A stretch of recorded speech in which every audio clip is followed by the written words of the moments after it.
Voilà.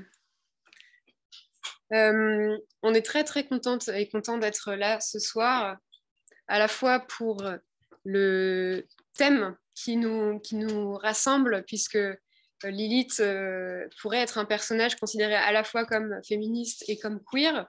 Donc c'est un personnage qui peut à la fois parler à des personnes cis, à des personnes hétéros et à des personnes lesbiennes, bi, trans, gays.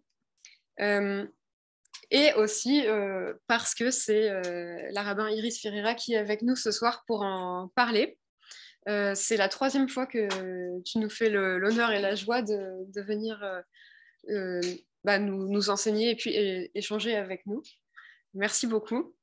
Et en fait, sans plus attendre, je vais te laisser la parole. Merci beaucoup. Donc, merci à tout le monde d'être présent ce soir et présente. Et donc, est-ce que vous m'entendez bien? Pas trop. Pas trop? Alors, je vais essayer de parler plus fort, comme ça, c'est bon? Sinon, vous pouvez vous avancer.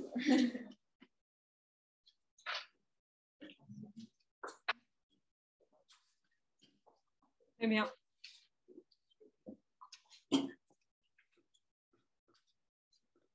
Voilà, donc c'est encore un plaisir de venir à l'antenne inclusive une fois de plus.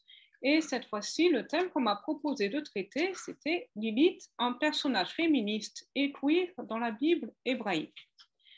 Alors, pour commencer, on peut rappeler que Lilith ne tire pas son origine dans la Bible, mais que c'était une figure qui existait dans la mythologie babylonienne déjà bien avant cela. Alors, il y avait des Lilith et des Lili dans leurs équivalents masculins dans la mythologie babylonienne qui étaient des esprits d'hommes et de femmes qui étaient morts à un très jeune âge. Et après leur mort, ces esprits devenus démons s'infiltraient dans les maisons pour prendre la place d'un époux ou d'une épouse, puisque ces esprits étaient morts avant d'avoir été mariés, et donc en quelque sorte, ils se rattrapaient en prenant la place de gens humains dans une vie de couple. Et dans les croyances babyloniennes, il existait une autre démon, la Mashtu, qui, elle, était affamée de chair et de sang humain et s'en prenait tout particulièrement aux nouveau-nés. Et finalement, les Lili et les Lilith ont fini par converger avec la Mashtu, ce qui fait que ce sont devenus à la fois des succubes et des incubes, et à la fois des mangeurs d'enfants, en quelque sorte. Et on trouve notamment des représentations de Lilith dans des bols d'incantation qui datent de l'époque sassanide, c'est-à-dire à peu près à partir du 5e siècle de notre ère en Iran et en Irak. Et ces bols d'incantation, leur but, c'était d'exorciser un démon de la maison ou du corps du client qui était nommé sur le bol. Donc, ils étaient confectionnés, bien sûr, par des spécialistes qui pouvaient être juifs, chrétiens, mandéens, païens, qui vivaient en Iran et en Irak. Et au centre de plusieurs de ces bols, qui étaient confectionnés donc pour libérer une personne de l'emprise d'une Lilith, on pouvait voir effectivement une représentation d'une Lilith ligotée. Et ces bols d'incantation souvent accusaient les Lilith de hanter les rêves nocturnes et les visions diurnes de leurs victimes. Et on disait que d'ailleurs, ces démons couchaient avec tous les êtres humains, aussi bien la nuit que le jour. Et d'autant plus, on pouvait trouver des noms de Lilith qui étaient parfois identifiés, donc comme si c'était des vraies personnes. Par exemple, on avait Rablas la Lilith, qui était la petite fille de Zarni la Lilith, et qui, elle, était accusée de frapper petits garçons et petites filles. Cette Lilith aurait détruit, tué, déchiqueté, étranglé et mangé des petits garçons et des petites filles. Donc, voilà, dans les croyances babyloniennes, l'image qu'avait Lilith, quelque chose de relativement effrayant. Dans la Bible hébraïque, en fait, Lilith n'apparaît pratiquement pas. On en a juste une mention en Isaïe 34, 14. Dans le chapitre 34 d'Isaïe, évoque la destruction du pays d'Édom par l'Éternel et l'état de désolation et de dévastation dans lequel le pays d'Édom sera alors laissé. Et dans ce contexte, on trouve le verset suivant. Là se rencontreront chats-huants, non, pardon, pas les chats-huants, justement, chats sauvages et chiens sauvages. Là, les satyres se donneront rendez-vous. Là, Lilith elle-même établira son gîte et trouvera une retraite tranquille. Alors, je peux vous le lire en hébreu pour la mélodie. Ufatshut zim et yim, vesair al reheu yikra, ar sham irgia Lilith, umatz'a la manoir. Alors, on ne nous dit pas dans ce verset qui est Lilith, si c'est seulement un démon comme dans la mythologie babylonienne, ou si ça pourrait être simplement un chat-huant, puisque en hébreu moderne notamment, le mot Lilith désigne la chouette hulotte. Surtout, je pense, du fait de son cri qui ressemble un peu à une lamentation. Et Lilith, on va le voir, est souvent associée aux lamentations, à ce type de plainte, de son particulier. Alors, il faut aller regarder les commentateurs médiévaux pour avoir un petit peu plus de renseignements sur ce que pourrait représenter Lilith dans ce verset.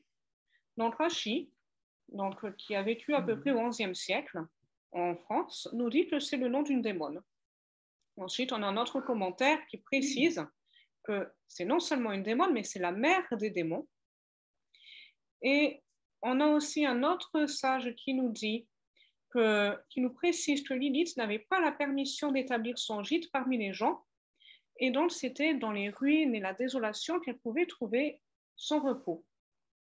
Et Ibn Ezra, lui, par contre, est plutôt dans la team chat-huant, puisqu'il nous dit que Lilith, dans ce verset, désigne l'oiseau qui vole pendant la nuit, et donc ne fait pas référence à la démon dont on vient de parler. Donc, toujours est-il que dans la Bible, on ne nous en dit pas grand-chose, on ne nous apprend pas beaucoup sur Lilith. Alors, on trouve quelques autres textes dans le Talmud, pas très nombreux encore une fois, qui nous en disent peut-être un tout petit peu plus, et qui d'ailleurs rappellent l'image qu'on avait de Lilith dans les bols d'incantation, donc comme d'une démone qui pouvait s'en prendre aux êtres humains dans leur vie sexuelle et reproductive. Par exemple, on a un extrait de Shabbat, du traité de Babylone, dans Shabbat 151b, où nous lisons « Rabbi Hanina a dit, il est interdit de dormir seul dans une maison, et quiconque dort seul dans une maison, une Lilith se saisit de lui. » Donc, on retrouve l'image de la Lilith comme d'une démon qui s'infiltre dans la maison et qui va s'en prendre un être humain. Néanmoins, de nouveau, on n'a pas tellement de description de Lilith. Alors, on a un autre passage dans un autre traité du Talmud qui est assez surprenant, donc qui décrit différents types d'aspects que peuvent prendre les fœtus quand la mère fait une fausse couche. Alors, on trouve des choses absolument, pas très ragoûtantes, et parfois des choses absolument incroyables, et notamment ceci. Rav Yehuda a dit au nom de Shmuel, si une femme a une fausse couche et que le fœtus a l'apparence d'une Lilith, sa mère acquiert un statut d'impureté lié à l'accouchement, puisque à chaque fois dans le judaïsme antique qu'une femme accouchait, elle avait un état d'impureté rituelle pendant une certaine période, mais si elle avait une fausse couche et que le fœtus ne pouvait pas être considéré comme un fœtus qui aurait été potentiellement viable, alors il n'y avait pas d'impureté rituelle. On ne considérait pas ça comme un accouchement.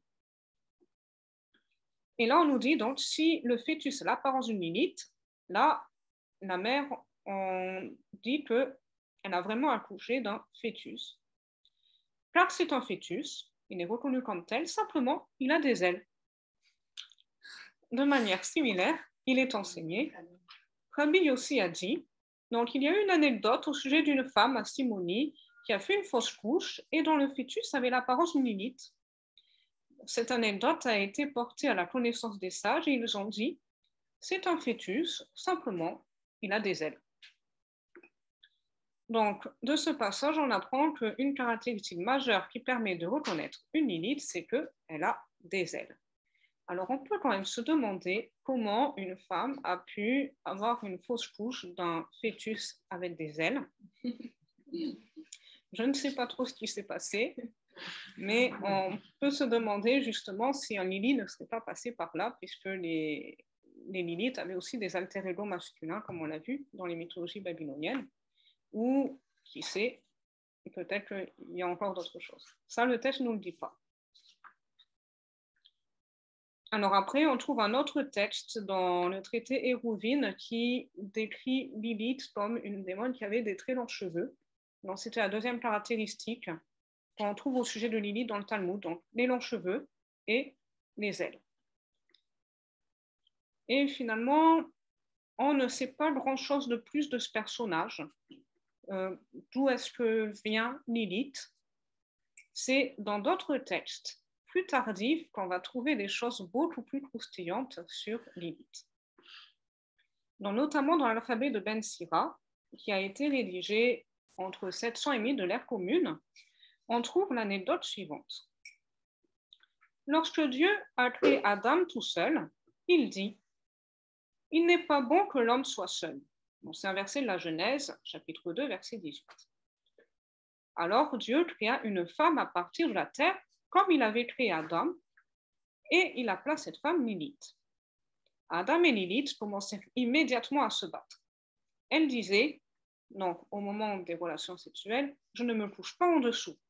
Et lui répondait, « Ah non, moi je ne me couche pas en dessous, mais seulement au-dessus, car il est convenable pour toi d'être en dessous et pour moi d'être au-dessus. » Et Lilith qui répondait, « Mais nous sommes tous deux égaux, car nous avons tous deux été créés à partir de la terre. » Mais ils ne s'écoutaient pas l'un l'autre.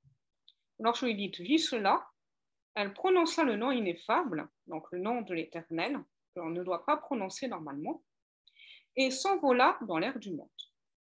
Adam était alors en prière devant son Créateur et dit, « Maître du monde, la femme que tu m'as donnée s'est enfuie. » L'Éternel envoya aussitôt 3 anges pour la ramener. Et l'Éternel dit à Adam, « Si elle veut revenir, c'est bien. Sinon, elle devra prendre sur elle le fait que chaque jour, 100 de ses enfants mourront. » Les anges avaient quitté Dieu et poursuivi Lilith, qu'ils atteignirent dans le milieu de la mer, dans les eaux puissantes où les Égyptiens étaient destinés à se noyer bien plus tard. Ils répétèrent les paroles de Dieu, mais elle ne voulait pas revenir. Les anges dirent, « Alors nous devrons te noyer dans la mer. »« Laissez-moi, dit-elle, j'ai été créée seulement pour provoquer la maladie chez les nourrissons. Si l'enfant est mâle, j'ai le pouvoir sur lui pendant 8 jours après sa naissance, si c'est une fille, pendant 20 jours. » Quand les anges entendirent les paroles de Lilith, ils insistèrent pour qu'elle revienne. Elle leur jura par le nom de l'Éternel, « Chaque fois que je vous vois, ou vos noms, ou vos amulettes, je n'ai aucun pouvoir sur le nourrisson. » Elle prit sur elle le fait que chaque jour, 100 de ses propres enfants meurent. C'est pourquoi chaque jour, 100 démons meurent, puisque comme on l'a vu dans un des commentaires sur Isaïe, Lilith était considérée comme la mère des démons. C'est pourquoi on écrit le nom des jeunes enfants sur des amulettes. Donc ce texte montre l'origine d'une pratique qu'on a pu avoir dans certaines aires géographiques, dans les communautés juives, d'écrire des amulettes pour protéger des gens du mauvais œil ou de divers démons, etc., et notamment de Lilith, donc pour les jeunes enfants. Alors, toutefois, ce texte est intéressant. On peut déjà noter plusieurs points. On en verra une réécriture assez différente plus tard, plus vers la fin de la conférence. Mais tout d'abord, on voit que dans ce texte, l'Éternel semble prendre le parti de Adam. Comme si Lilith, en quittant Adam, refusait également une forme de plan divin.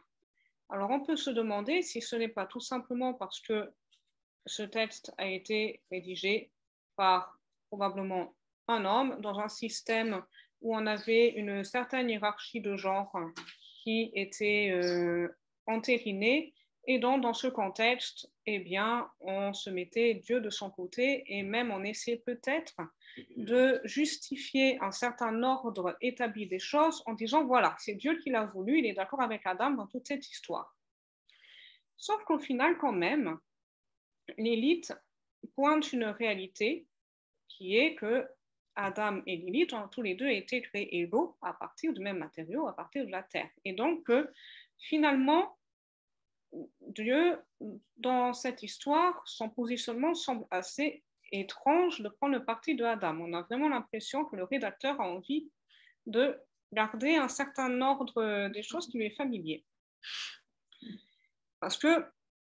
Mais finalement, le plan divin, on n'en sait rien. Et peut-être qu'on pourrait tout à fait réécrire ce texte en imaginant que le plan de Dieu aurait pu être autre, pas nécessairement d'être d'accord avec Adam et d'aller chercher Lilith pour essayer de la forcer à revenir auprès d'Adam, etc.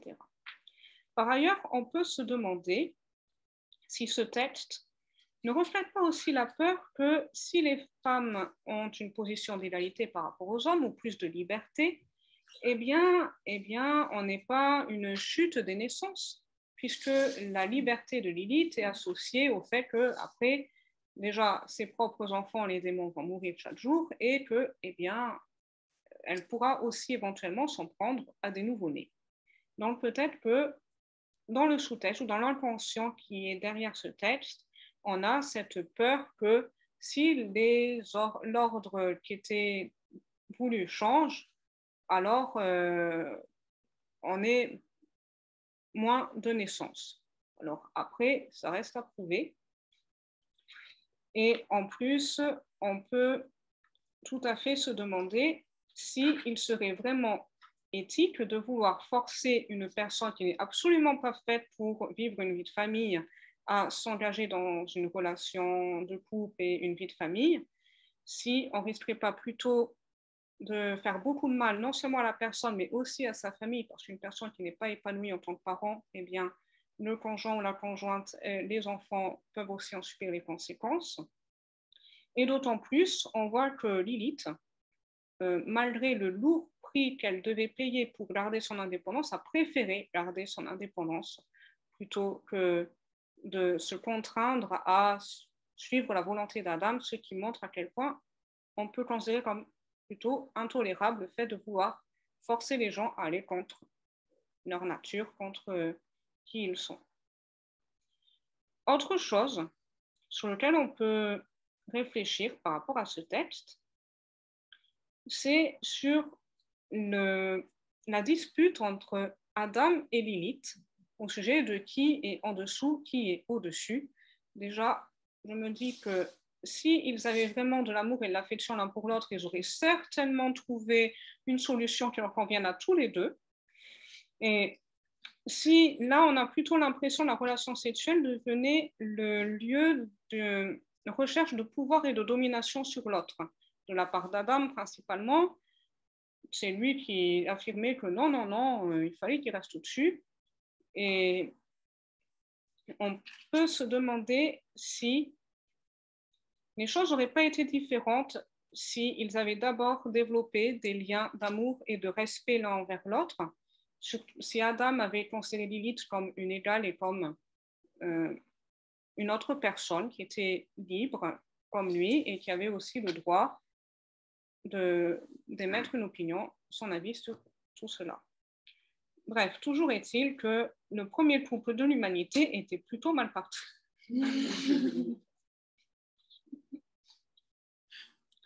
Alors, on a encore quelques autres textes où on parle de Lilith en tant que démon, cette fois-ci, pour le coup, bien comme il faut, et où on la voit un peu en relation avec les autres démons. Donc, par exemple, on a un texte dans Shnei Rotabrit, c'est un commentaire sur la Torah qui a été écrit par un rabbin du 16e, 17e siècle à peu près en Palestine, donc qui était à l'époque dans l'Empire ottoman. Et alors, voici ce qu'on trouve dans un de ces textes.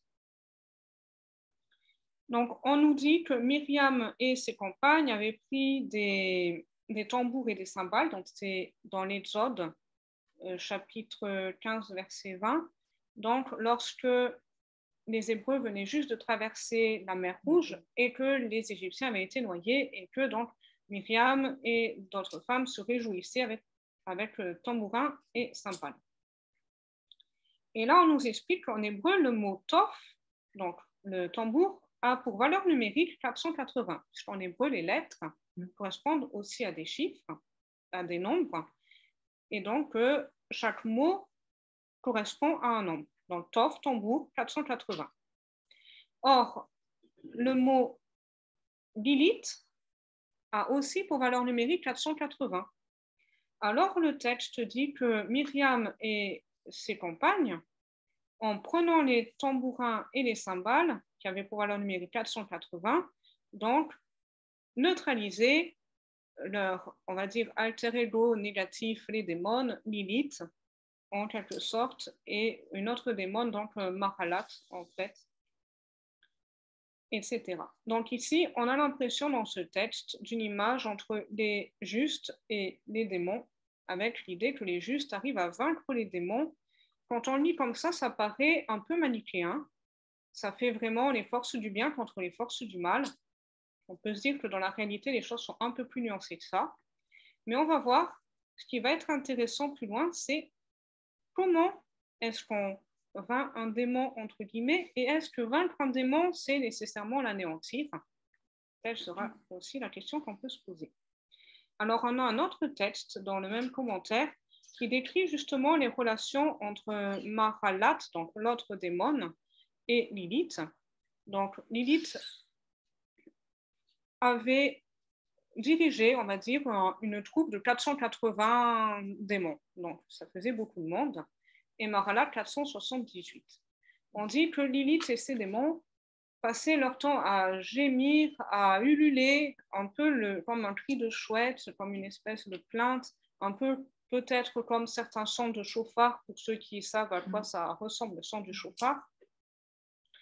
Et qu'au contraire, Mahalat, elle, c'était une démon qui faisait toujours la fête et qu'autour d'elle, les démons qui l'accompagnaient étaient toujours en train de se réjouir, etc. Et du coup, on est présente dans ce texte en opposition l'une envers l'autre. Comme quoi, elles ne s'entendaient vraiment pas. Et quand elles se rencontraient une fois à Yom Kippour, comme elles n'arrêtaient pas de se battre, eh bien, du coup, les prières, en temps normal, elles empêchaient de monter au ciel, pouvaient monter au ciel. Alors, ce que je trouve intéressant, c'est le fait que ce texte ait choisi de présenter les deux femmes en opposition, comme si il avait été écrit dans une société où on avait tendance à concevoir les femmes comme des rivales, souvent. Mais est-ce que ça n'aurait pas pu être autrement? Est-ce que finalement, les deux démons, déjà, n'auraient pas pu se dire, bon, on essaie de ne pas trop se croiser parce qu'on a des façons de voir le monde tellement différentes qu'on ne va pas arriver à se comprendre. Mais déjà, est-ce que ce n'est pas une forme de respect l'une envers l'autre de se dire, on va éviter de se battre et de se confronter tous les jours de l'année, bon, sauf un petit peu parce que c'est un peu particulier. Et donc, on va s'éviter. Donc, peut-être qu'on peut imaginer une espèce de solidarité qui pourrait exister malgré tout entre les deux démons, plutôt que de les imaginer nécessairement en conflit et en confrontation.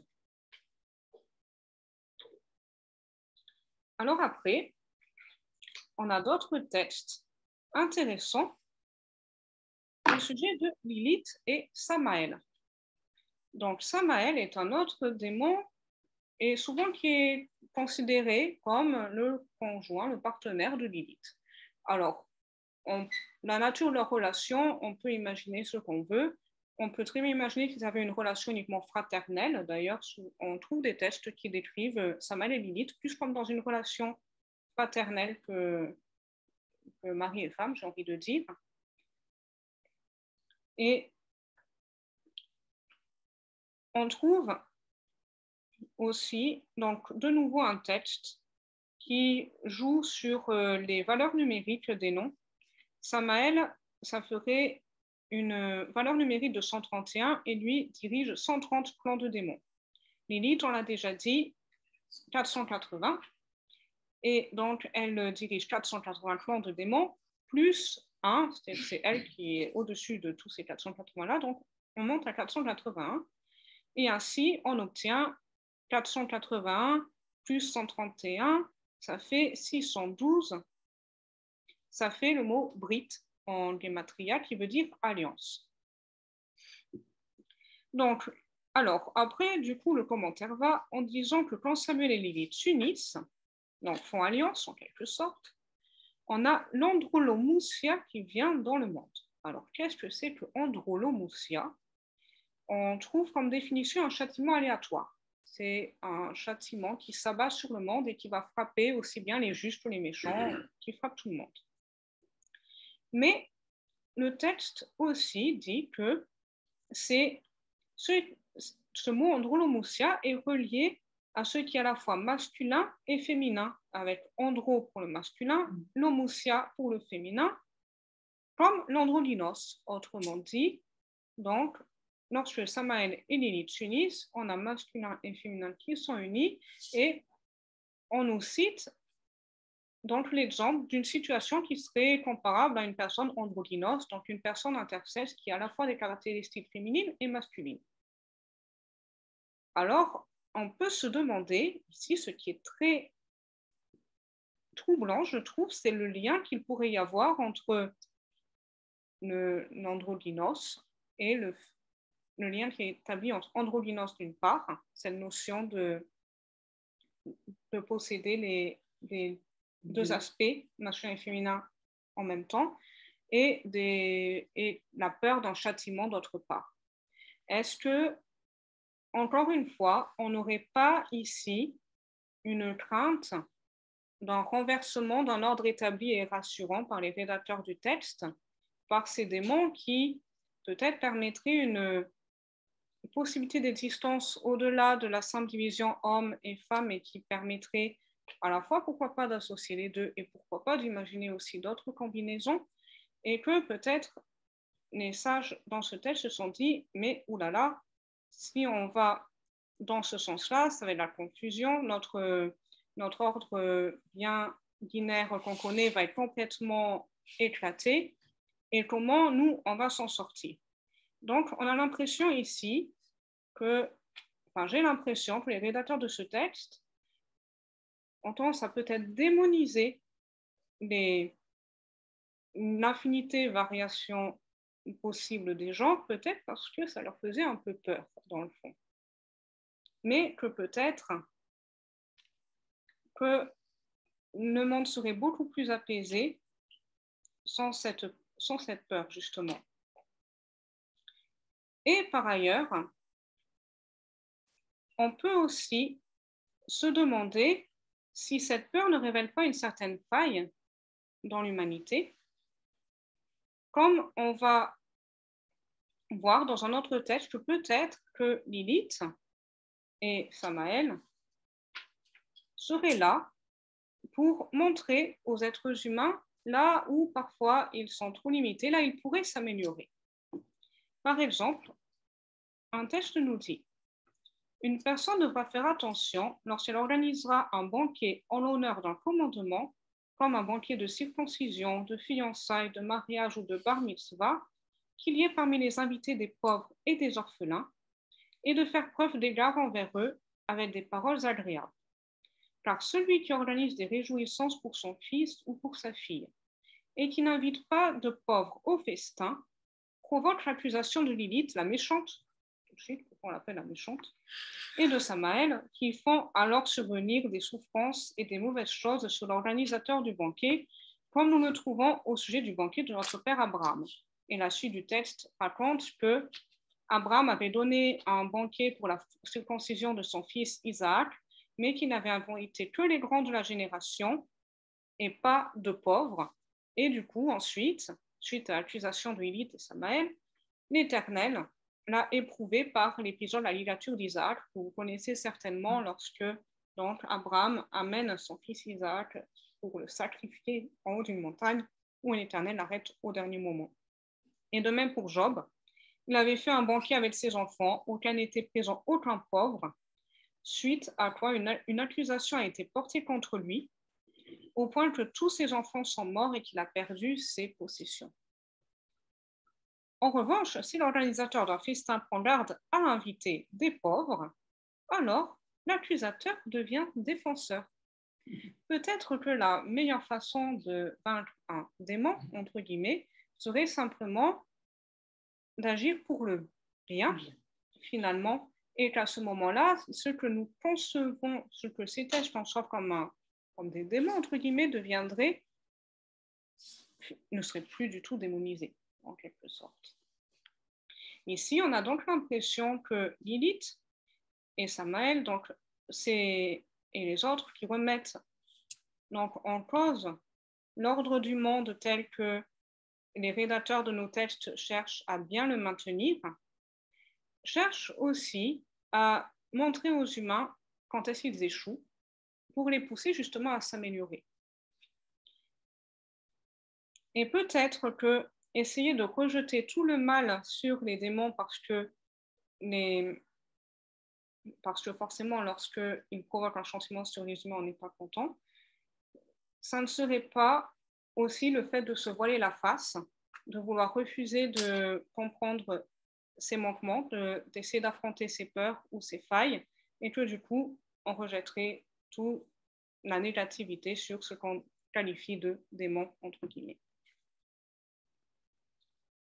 Alors, ensuite,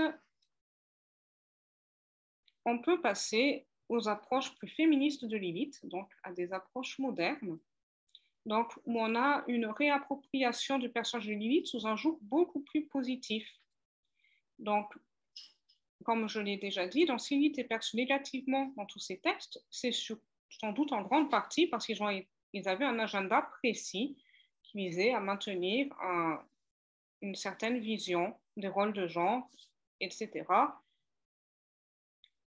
Et que si on décide de changer de paradigme, de façon de concevoir le monde, pour mettre l'accent sur l'égalité entre tous les êtres humains, évoqué par Lilith elle-même, alors elle devient un personnage beaucoup plus positif, qui a défendu sa dignité, qui a défendu sa liberté, et donc qui peut aussi peut-être être vu comme un exemple pour permettre au monde de marcher vers plus de justice et moins d'oppression.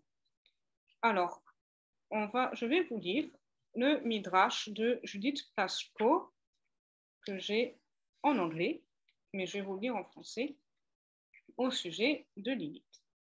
Au commencement, le Dieu éternel a formé Adam et Lilith à partir de la poussière du sol, et il a soufflé dans leurs narines le souffle de vie. Étant créés de la même source, de la même origine, tous deux ayant été formés du sol, ils étaient égaux en tout. Mais Adam, étant un homme, n'aimait pas trop cette situation et cherchait des moyens de la changer. Il disait par exemple, je veux avoir mes filles maintenant, Lilith. Il lui demandait de l'attendre et il essayait de lui laisser toutes les tâches quotidiennes de la vie dans le jardin, pendant que lui pouvait se prélasser tranquille au soleil. Mais Lilith n'était pas du genre à se laisser faire. Alors, elle a décidé de s'en aller en prononçant le nom divin et elle s'est enfuie. Eh bien, maintenant, Dieu s'est plaint à Adam, cette femme arrogante que tu m'as envoyée, elle m'a désertée. Et Dieu, qui avait envie d'aider, d'être compatissant, a envoyé ses messagers après Lilith pour lui dire de prendre sur elle et de revenir vers Adam, sinon elle serait punie. Mais elle préférait n'importe quoi plutôt que de vivre avec Adam et elle a décidé de rester là où elle était. Et donc, l'Éternel, après un peu plus de réflexion cette fois-ci, a décidé d'endormir Adam et de créer Ève à partir d'une de ses côtes. Donc, pendant un certain temps, Ève et Adam étaient plutôt bien ensemble. Adam était content et Ève, bien que de temps en temps elle sentait qu'elle avait des capacités qui restaient sous-développées chez elle, était quand même globalement satisfaite du rôle de femme et d'aide d'Adam. Mais la seule chose qui l'a perturbée vraiment, c'était la proximité excluante dans la relation entre Adam et Dieu. où tous les deux semblaient simplement avoir plus en commun parce que tous les deux étaient des hommes. Adam s'identifiait de plus en plus à Dieu et Dieu lui-même, après un certain temps, s'est senti inconfortable avec cela et il a commencé à se demander si ce n'était pas une erreur d'avoir laissé Adam lui demander de bannir Lilith et de créer Ève parce qu'il voyait que ça donnait beaucoup trop de pouvoir à Adam, cette situation-là. Pendant ce temps-là, Lilith, qui était seule, essayait de temps en temps de rejoindre la communauté humaine dans le jardin. Après sa première tentative infructueuse de passer les murs, comment on appelle ça, breach, de faire une brèche dans le mur, Adam a travaillé pour renforcer les murs et a même demandé à Ève de l'aider. Et il lui a dit des histoires effroyables au sujet de la démone Lilith qui donc menaçait des femmes au moment de donner naissance, qui volait des enfants de leur berceau au milieu de la nuit. Et la seconde fois que Lilith est venue, elle est venue frapper bien fort à la porte principale du jardin. Et ensuite, il y a eu une grande bataille entre Adam et elle, où elle a été finalement défaite. Cependant, cette fois, avant que Lilith ne s'en aille, Ève a pu l'apercevoir et a vu que Lilith était une femme tout comme elle. Après cette rencontre, Ève a été curieuse et elle a commencé à douter de tout ce que Adam lui avait raconté. Est-ce que Lilith était en effet une autre femme? Adam disait qu'elle était une démone, mais elle était une autre femme. Et cette idée même attirait beaucoup Ève, lui plaisait beaucoup. Comment? La jalousie, non? La jalousie, non, plutôt la curiosité et l'envie de découvrir enfin une autre femme dans ce monde où, au moment, elle voyait Adam et Dieu dans leur conciliabule et elle un peu toute seule, en train de se sentir délaissée dans toute cette histoire. Et elle trouvait que Lilith s'était bien battue contre Adam. Et donc, Ève a commencé à réfléchir aux limites de sa propre vie à l'intérieur du jardin et que peut-être elle pourrait vivre autrement. Et donc, un certain dé, après plusieurs mois de pensées étranges et perturbantes, Ève, qui donc errait sur le bord du jardin, a remarqué un jeune pommier que Adam et elle avaient planté. Elle voyait que l'une de ses branches était tendue par-dessus le mur. Alors, immédiatement, elle a essayé de grimper dessus. Elle est arrivée au sommet et elle est passée de l'autre côté du mur. Elle n'a pas beaucoup cherché avant de trouver celle qu'elle cherchait, à savoir Lilith qui attendait. Donc, à première vue, elle s'est souvenue de tous les contes que Adam lui avait racontés au sujet de Lilith et avait un peu peur. Mais Lilith a compris la raison de la peur de Ève et l'a accueillie de façon très sympathique. Qui es-tu? Se sont-elles demandé l'une l'autre. Quelle est ton histoire? Et ainsi, elles s'étaient assises et ont parlé ensemble du passé et du futur pendant des heures, et pas une seule fois, mais plein de fois. Elles se sont appris plein de choses mutuellement, se sont racontées des histoires, ont ri together, pleuré, encore et encore, dans un lien qui grandissait beaucoup entre toutes les deux. Et pendant ce temps, Adam était très étonné par ces allées et venues de Ève et aussi perturbé par ce qu'il ressentait comme une nouvelle attitude de la part de Ève envers lui.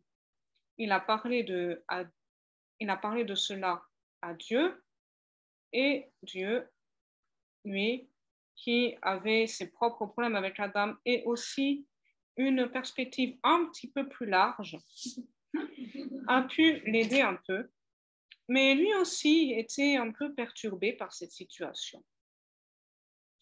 Quelque chose avait échoué dans le plan.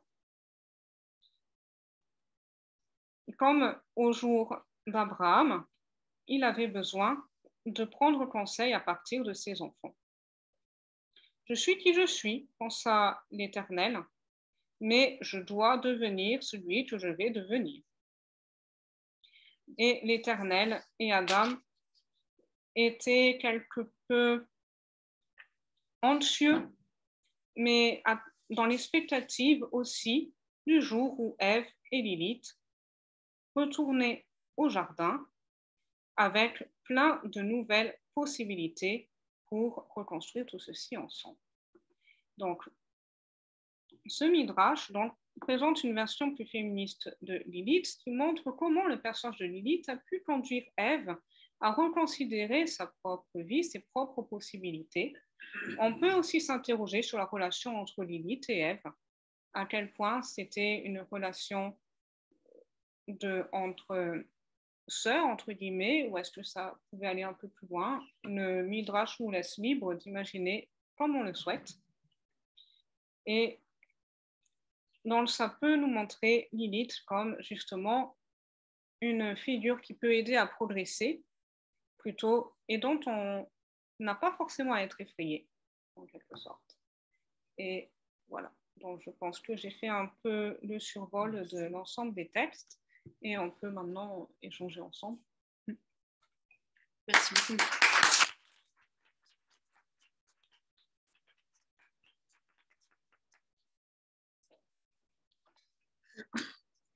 Alors, on va faire des allers-retours. Est-ce que sur Zoom, vous nous entendez encore? Tout va bien? Oui. Super, merci Isabelle. Alors, on peut alterner entre les questions de la salle et les questions que vous avez sur Zoom. Qui se lance en premier?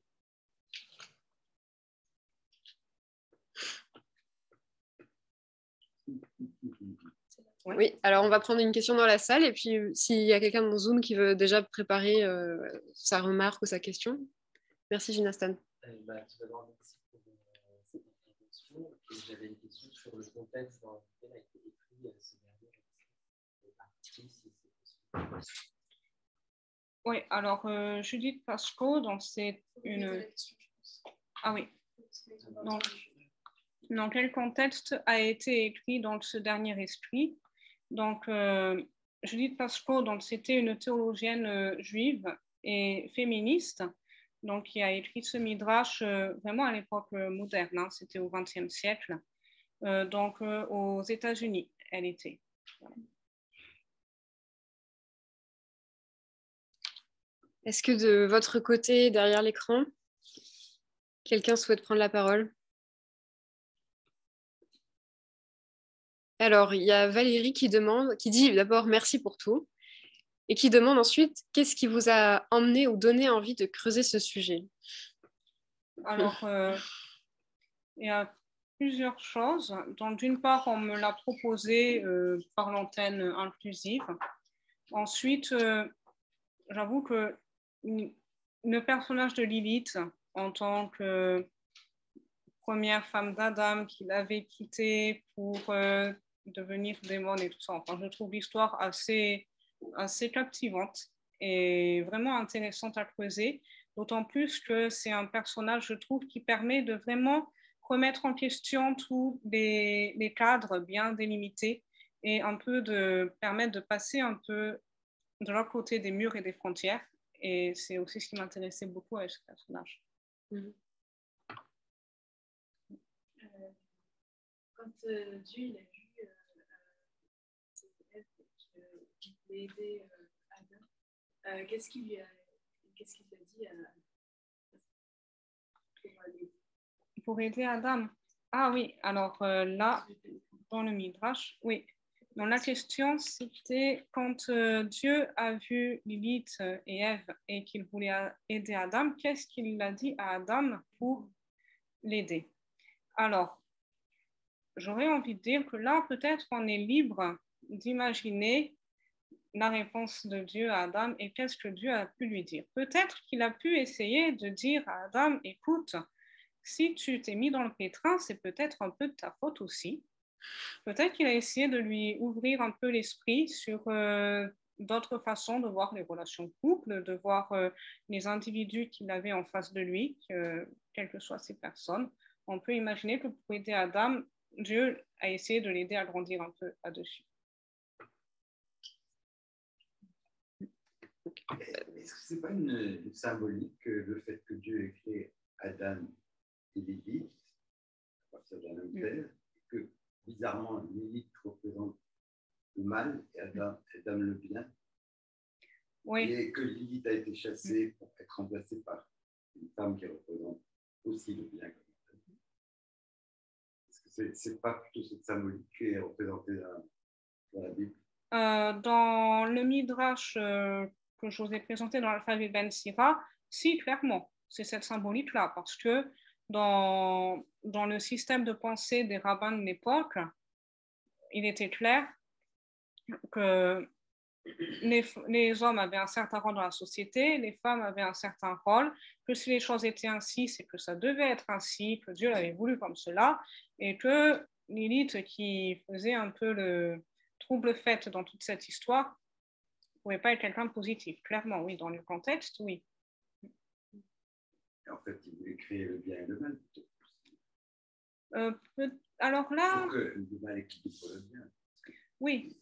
Il est impossible que tout soit bien ou que tout soit mal. Non, bien sûr. Je pense qu'effectivement, il y avait peut-être que la volonté derrière, c'était de créer un monde qui serait considéré comme bon, mais c'est une notion très subjective, le bien et le mal. On peut imaginer que si on se place du point de vue de Lilith, par exemple, Adam et Ève, ça ne serait pas le bien. Mais si on se place du point de vue de Adam, c'est clair que Lilith, c'est le mal. Donc, sans doute que Dieu a voulu créer de la nuance dans son monde et diverses possibilités. Est-ce qu'on a une question sur Zoom? C'est le moment. Alors, Valérie propose une question en demandant plus exactement la recherche d'entériner la faute féminine paraît très probable, non?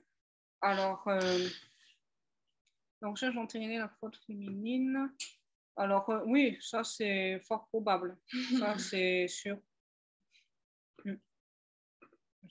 Oui. Moi, j'ai une question qui est plus générale sur le fonctionnement du judaïsme, enfin, des commentaires juifs et rabbiniques, mais ce qui va très bien sur l'exemple de Lilith, c'est du coup, de notre perspective de chrétien, surtout protestant, on a la Bible et que la Bible. Et donc, le personnage de Lilith, on peut savoir qu'il existe, mais il est nul et non avenu, dans le sens où, à part dans Ésaïe, où il y a ce petit mot, il n'existe pas vraiment. Comment ça marche dans le judaïsme? Est-ce que, du coup, c'est plus facile de... j'imagine Johnny Vasco qui s'appuie sur Lilith, ça veut dire que les commentaires, quelle valeur ils ont par rapport à la Torah? Est-ce qu'ils vont avoir la même valeur que le livre de la Genèse, ou est-ce qu'il y a une hiérarchie des textes? C'est plus une question générale sur le judaïsme. Alors là, ça dépend vraiment dans quel domaine on se situe. Alors, ce qui est sûr, c'est que le texte de référence, qu'on retranscrit toujours à l'identique, lettre par lettre, c'est la Torah, et c'est lui qui est censé avoir la plus haute autorité. Néanmoins, après, si on est dans le domaine de la loi juive, dans des commentaires plus d'ordre légaux, là, on va nous dire que certains sages vont avoir un avis qui va toujours primer sur celui d'autres sages. On va avoir plein de discussions pour tenter de fixer la loi et dire, voilà, telle est la parole qu'on suit. Les autres avis minoritaires sont conservés, mais on ne va pas se baser nécessairement sur eux pour faire la loi, en quelque sorte. Donc là, c'est plus un procédé. J'ai l'impression que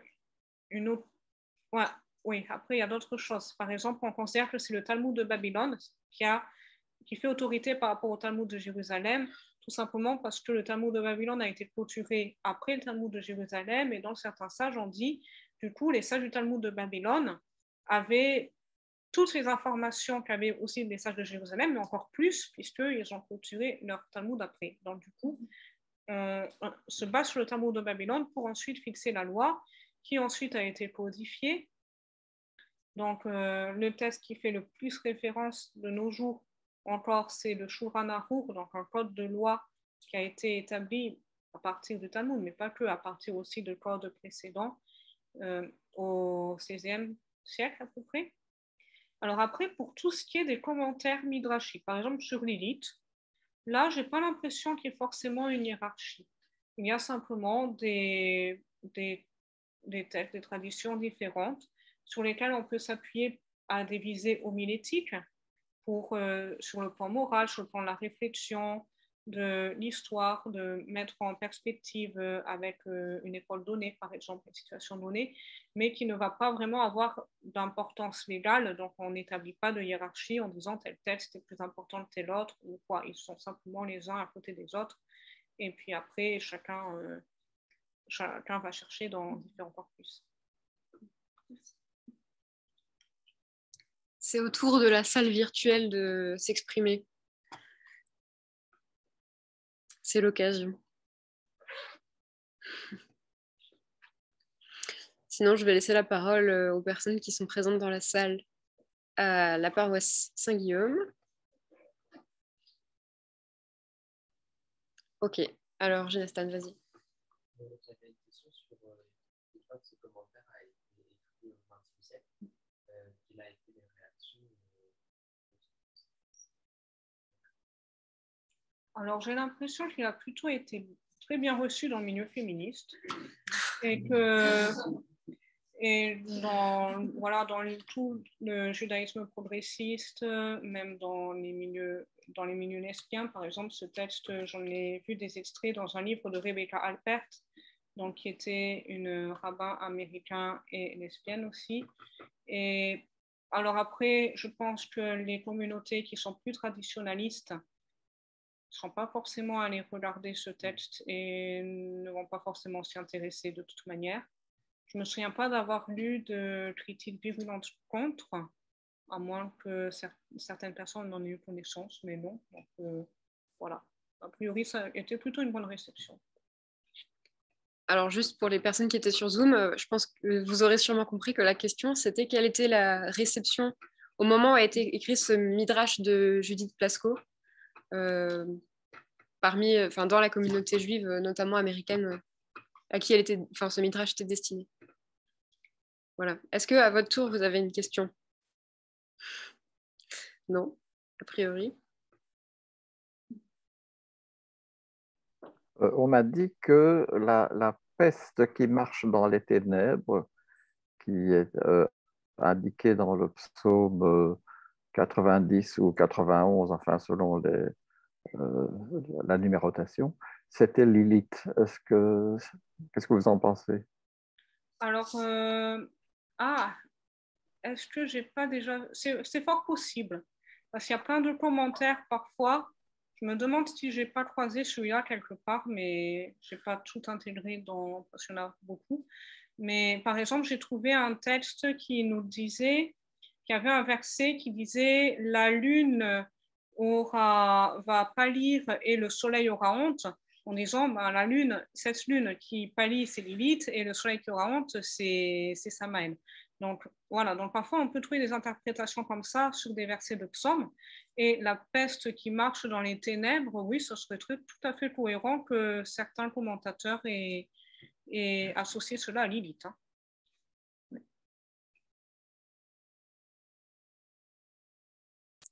Oui, Ulrike? Ce n'est pas une question, mais j'ai dû penser à la reine Vashti, qui, quand son mari le roi lui dit « va te présenter, là, je vais te montrer à mes copains », elle a refusé. Et c'est ce qui va amener le drame qui va s'abattre après. Oui. Là aussi, tu es plus bon. Oui, et aussi, encore une chose intéressante, c'est que Vashti, dans les commentaires rabbiniques, est souvent présentée comme un personnage assez négatif, justement. alors qu'on pourrait penser que, voilà, elle a bien fait d'agir comme elle l'a fait. Et pourtant, encore une fois, hop, on voit qu'elle ne va pas être considérée d'une façon positive, alors que Esther, au contraire, qui elle se conforme plus aux usages de l'époque, qui rentre dans le jeu du roi, on va dire, elle est vue sous un jour très positif, justement. Donc, on a l'impression de revoir un peu le même duo, c'est vrai, qu'entre Lilith et Ève. C'est super intéressant. On arrive au bout de notre rencontre. Est-ce que quelqu'un a une ultime remarque ou une ultime question? Ah oui, alors Samaël, c'est alors un démon. Donc, on a plusieurs origines, plusieurs interprétations sur les origines. Donc, par exemple, j'ai vu un commentaire selon lequel Samaël et Lilith, les deux démons, auraient en fait été émanés sous le trône de gloire de l'Éternel. Bon, alors après, c'est un commentaire qui n'est pas forcément en accord avec l'idée que Lilith était la première femme d'Adam, etc. Parce qu'on trouve un peu de tout et son contraire dans le livre, dans la littérature. Je me souviens d'autres textes qui disaient que Samaël aurait été un ange à l'époque, avant la création de l'être humain, qui était parmi les autres anges.